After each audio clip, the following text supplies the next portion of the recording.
এই মুহূৰ্তত আহি পৰিছে খন্দিয়াৰ কেইবাটাও গুৰুত্বপূৰ্ণ খবৰ। আজি 21 মে। অসমৰ লগতে ভাৰতৰ বিভিন্ন প্ৰান্তৰ পৰা খন্দিয়াৰ কেইবাটাও খবৰ একেলগে যুগুতোৱা হৈছে।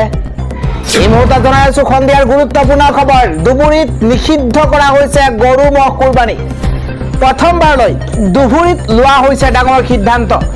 এই মুহূৰ্তত এটা গুৰুত্বপূৰ্ণ খবৰ। এইবাৰ ঈদত কোনেও নিধন কৰিব নোৱাৰিব গৰু মহ।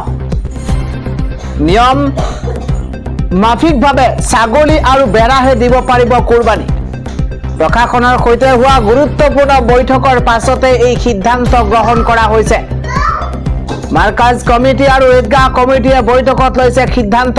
এই মুহূৰ্তত এটা ব্ৰেকিং নিউজ। গো সুৰক্ষাৰ অধীনত 5টাকৈ নীতি মানি এই সিদ্ধান্ত গ্ৰহণ কৰা হৈছে। 28 মেত জিলাখনত সম্পূৰ্ণ ৰূপত নিষিদ্ধ হ'ব গো নিধন। ধুবুৰীৰ প্ৰতিটো অঞ্চলতে বাহাল থাকিব এই নিয়ম। এটা বিগ নিউজ এই মুহূৰ্তত জনাইছো। ঈদৰ সময়ত শৃংখলা বজাই ৰাখিবলৈ কেতবোৰ সিদ্ধান্ত গ্ৰহণ কৰা হৈছে। এবাৰ কোনেও গো কুৰবানী কৰিব নোৱাৰিব। ধুবুৰীত সম্পূৰ্ণ ৰূপত নিষিদ্ধ কৰা হৈছে গৰু মহ কুৰবানী। আৰু প্ৰথমবাৰলৈ ধুবুৰীত লোৱা হৈছে এই ডাঙৰ সিদ্ধান্ত। জনাইছো কাত নাম থাকিলেই কৰা হ'ব গ্ৰেপ্তাৰ। এই মুহূৰ্তত এটা গুৰুত্বপূৰ্ণ খবৰ। কাত নাম থাকিলেই কৰা হ'ব গ্ৰেপ্তাৰ। এটা গুৰুত্বপূৰ্ণ খবৰ জনাইছো। কাত নাম নাথাকিলেই কৰা হ'ব গ্ৰেপ্তাৰ। এটা গুৰুত্বপূৰ্ণ খবৰ। ক্ষমা কৰিবা, কাত নাম নাথাকিলেই গ্ৰেপ্তাৰ কৰা হ'ব। কাৰ পৰা বাদ পৰা লাখ লাখ লোকৰ মাজত হাহাকাৰ লাগিছে। এটা ব্ৰেকিং নিউজ। বিদেশী বুলি প্ৰমাণিত হ'ব কাত নাম নথকা লোকৰ। Breaking news. গ্ৰেপ্তাৰ কৰি দেশৰ পৰা বাহিৰ কৰা হ'ব কাত নাম নথকা লোকক। সবাতোকৈ গুৰুত্বপূৰ্ণ খবৰ। অচিৰেই নাম বাদ পৰা লোকক গ্ৰেপ্তাৰ কৰি বিতৰণৰ নিৰ্দেশ দিয়া হৈছে। বেংগলত অবৈধ বাংলাদেশীৰ বিৰুদ্ধে কঠোৰ হৈ পৰিছে শুভেন্দু চৰকাৰ। মমতাই নকৰা কাম কৰি দেখুৱালে শুভেন্দু অধিকাৰীয়ে। এতিয়াৰে পৰা পশ্চিমবংগতো ৰূপায়ণ হ'ব কা NRC। Breaking news. বংগত কা NRC ৰূপায়ণ হ'বলৈ দিয়া নাছিল মমতাই। এতিয়াৰে পৰা পশ্চিমবংগতো ৰূপায়ণ হ'ব কা NRC। বংগত কা NRC ৰূপায়ণ হ'বলৈ দিয়া নাছিল মমতাই। বংগত ভোটাৰ তালিকা কাত নাম নথকা লোকৰ বিপদ নিশ্চিত। এটা ব্ৰেকিং নিউজ। কাত নাম নাথাকিলে কৰা হ'ব গ্ৰেপ্তাৰ। কাৰ পৰা বাদ পৰা লাখ লাখ লোকৰ মাজত হাহাকাৰ লাগিছে এই মুহূৰ্তত। জনাইছো পৰৱৰ্তী খবৰ। শপত গ্ৰহণ কৰিয়েই বিধানসভাত মমতা বেনাৰ্জীৰ জিন্দাবাদ শ্লোগান শ্বেৰমান আলীৰ। এই মুহূৰ্তত এটা বিগ পলিটিকেল ব্ৰেকিং নিউজ। শপত গ্ৰহণ কৰিয়েই বিধানসভাত মমতা বেনাৰ্জী জিন্দাবাদ শ্লোগান শ্বেৰমান আলী আহমেদৰ। অসম বিধানসভাত মমতা বেনাৰ্জী জিন্দাবাদ শ্লোগান। শপত গ্ৰহণ কৰিয়েই মমতাৰ জিন্দাবাদ শ্লোগান শ্বেৰমান আলীৰ। এটা বিগ নিউজ এই মুহূৰ্তত জনাইছো। নাফুত নাছৰুত কাণ্ড শ্বেৰমান আলী আহমেদৰ। পুনৰ চৰ্চাত শ্বেৰমান আলী আহমেদ। এই মুহূৰ্তত সবাতোকৈ ডাঙৰ খবৰ। মমতা বেনাৰ্জী জিন্দাবাদ শ্লোগান এবাৰ শ্বেৰমান আলীৰ। অসম বিধানসভাত মমতা বেনাৰ্জী জিন্দাবাদ দিছে শ্বেৰমান আলীয়ে। শপত গ্ৰহণ কৰিয়েই মমতাৰ জিন্দাবাদ শ্লোগান শ্বেৰমান আলীৰ। জনাইছো পৰৱৰ্তী খবৰ। ৰাজপথত যধে মধে এৰিব নোৱাৰিব এতিয়া গৰু ছাগলী। আপোনাৰ যদি গৰু ছাগলী আছে তেন্তে আপুনি ৰাস্তা ঘাটত আপুনি গৰু ছাগলী এৰাল দিওঁতে 10 বাৰ চিন্তা কৰক। প্ৰশাসনৰ কঠোৰ নিৰ্দেশনা এই মুহূৰ্তত আহি পৰিছে।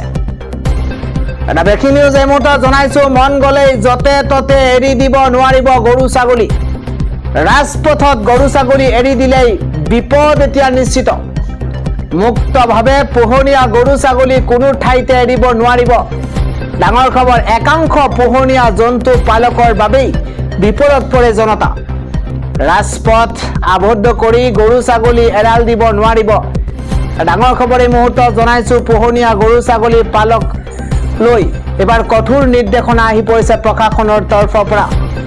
মুক্তভাৱে গৰু ছাগলী এৰিলেই কঠোৰ ব্যৱস্থা গ্ৰহণৰ নিৰ্দেশনা জাৰি কৰা হৈছে। তিতাবৰ জিলা প্ৰশাসনৰ তৰফৰ পৰা এই নিৰ্দেশনা গৰু ছাগলীৰ গৰাকীলৈ। মন গ'লেই এতিয়া য'তে ত'তে এৰি দিব নোৱাৰিব গৰু ছাগলী।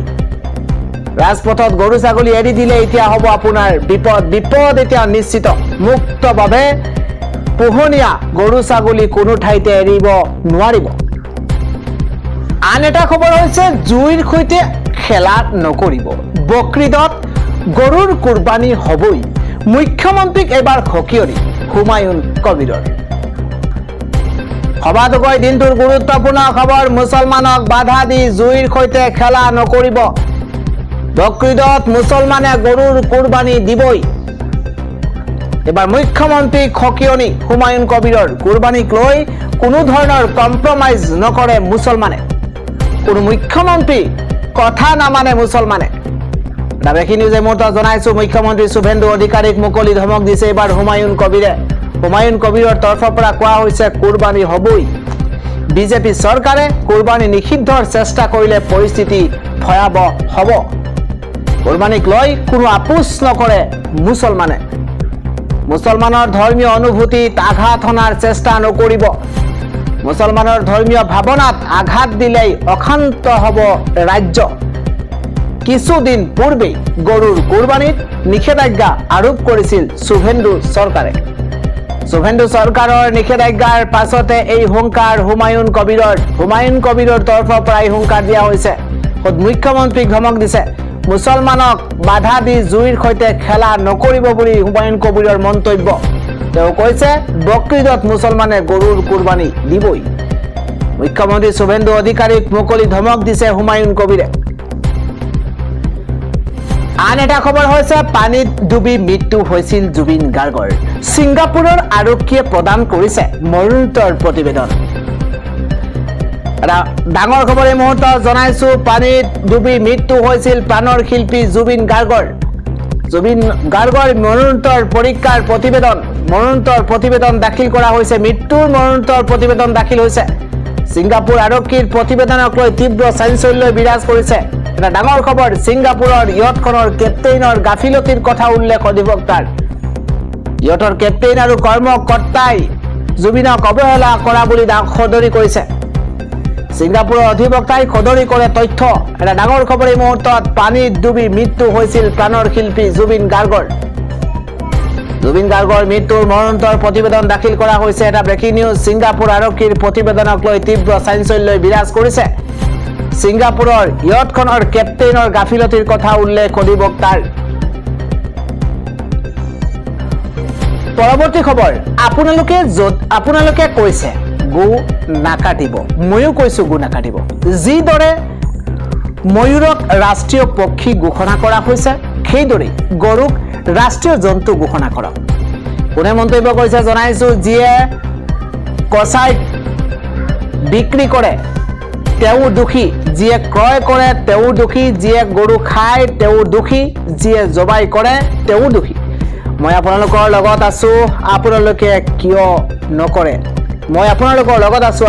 কিয় নকৰে এইদৰে মন্তব্য কৰিছে জমিয়ত উলেমা ই হিন্দৰ সভাপতি আৰছাদ মাদানীয়ে জনাইছো পৰৱৰ্তী খবৰ অসমৰ আন ৰাজনীতি দলে মোক অস্পৃশ্য ঘোষণা কৰিছিল অসমৰ আন ৰাজনৈতিক দলে মোক অস্পৃশ্য ঘোষণা কৰিছিল সেই সময়ত মমতা দিদিয়ে মোক 2 ঘণ্টাৰ ভিতৰত টিকেট দিলে সেয়ে মই মমতা বেনাৰ্জীক কৃতকাৰ্যতা জনালো অসমত জাতিষ্কাৰ হৈ জিলিকি উঠিব তৃণমূল কংগ্ৰেছ আৰু সেয়া মই নিশ্চিতি প্ৰদান কৰিছো বুলি মন্তব্য কৰিছে বিধায়ক শ্বেৰমান আলীয়ে ইউচিচিক লৈ মন্তব্য মন্দিয়াৰ টিএমচিৰ বিধায়ক শ্বেৰমান আলী আহমেদৰ শ্বেৰমান আলীয়ে কৈছে ইউচিচিক লৈ সময় নষ্ট নকৰি মুছলমান লোকে শিক্ষিত অধিক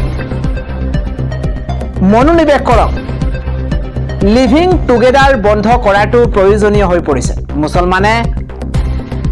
মুছলমান মানুহে মদ নিচাজাতীয় দ্ৰব্য আদিৰ পৰিৱৰ্তে সৎ জীৱন যাপনত গুৰুত্ব দিয়া উচিত ইদৰে ইউচিচিক লৈ মন্তব্য কৰিছে মন্দিয়াৰ টিএমচিৰ বিধায়ক শ্বেৰমান আলী আহমেদে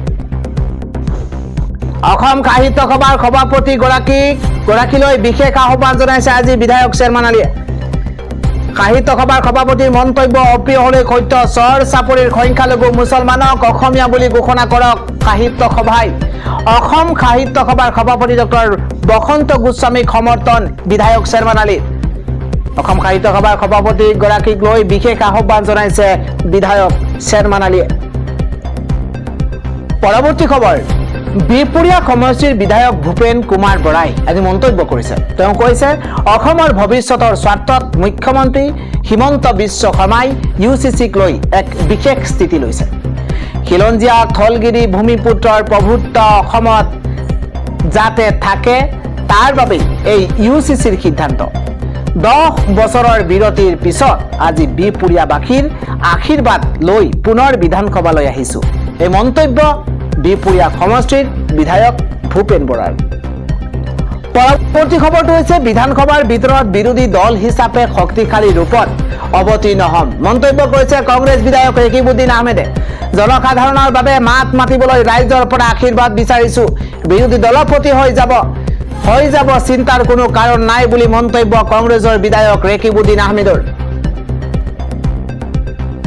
পৰৱৰ্তী খবৰটো হৈছে পবিত্ৰ কোৰাণক অপমান কৰি আৰক্ষীৰ জালত পৰিছে খবন চন্দ্ৰ দাস পবিত্ৰ কোৰাণক অপমান হিন্দু যুৱকৰ আৰু তাৰ পাছতে আৰক্ষীৰ জালত পৰিছে অপমান কৰি গ্ৰেপ্তাৰ হৈছে 23 বছৰীয়া হিন্দু যুৱক পবিত্ৰ কোৰাণক অপমান কৰি গ্ৰেপ্তাৰ হৈছে 23 বছৰীয়া হিন্দু যুৱক আৰক্ষীৰ জালত পৰিছে খবন চন্দ্ৰ দাস সামাজিক মাধ্যমত পবিত্ৰ কোৰাণক লৈ বিতৰ্কিত মন্তব্য কৰিছিল খবনে আৰু তাৰ পিছতে গ্ৰেপ্তাৰ কৰা হৈছে ঘটনা সংঘটিত কৰি পলাই আছিল 23 বছৰীয়া যুৱকজন অৱনৰ বিৰুদ্ধে ব্যৱস্থা গ্ৰহণৰ দাবী জনাইছিল মুছলমান জনতাই অৱশেষত আৰক্ষীৰ জালত পৰিছে খবন চন্দ্ৰ দাস বাংলাদেশত সংঘটিত হৈছে সমগ্ৰ ঘটনা কোৰাণক অপমান কৰি গ্ৰেপ্তাৰ হৈছে 23 বছৰীয়া হিন্দু যুৱক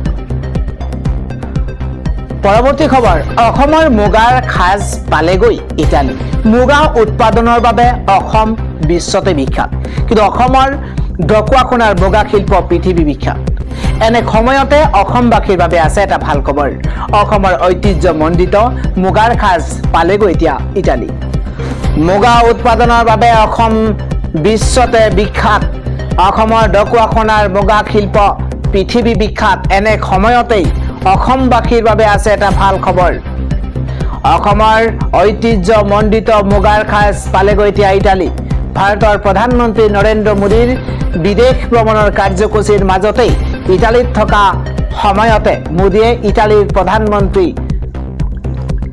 জৰ্জিয়া মেলোনিক উপহাৰ দিছে উপহাৰ হিচাপে প্ৰদান কৰে এযোৰ মুগা খাজ আন উপহাৰৰ লগতে তেওঁ মুগা খাজৰ উপৰিও মণিপুৰৰ তাংখুল নগা সম্প্ৰদায়ৰ সাংস্কৃতিক পৰিচয় বহন কৰা আৰু বিখ্যাত হিৰুই লিলি ফুলৰ আৰ্হিত প্ৰস্তুত কৰা এটা বিশেষ ৰেচমৰ ষ্টুলো মেলোনিক দিছে উল্লেখযোগ্য যে প্ৰধানমন্ত্ৰী নৰেন্দ্ৰ মোদীয়ে UAE নেদাৰলেণ্ড ছুইডেন নৰৱে আৰু ইটালী এই 5খন দেশৰ গুৰুত্বপূৰ্ণ ভ্ৰমণসূচী সফলতাৰে সামৰণি মাৰিছে এই ভ্ৰমণকালত ভাৰতৰ সাংস্কৃতিক কূটনীতিৰ এক অনন্য প্ৰতিফলন দেখিবলৈ পোৱা যায় বিশ্বৰ আগশাৰীৰ নেতাসকলৰ হাতত প্ৰধানমন্ত্ৰীয়ে তুলি দিয়ে ভাৰতৰ চহকী হস্তশিল্প ঐতিহ্যমণ্ডিত বস্ত্ৰ থলুৱা খাদ্য আৰু শাস্ত্ৰীয় সংগীতৰ সমল এই আটাইবোৰ সামগ্ৰীয়ে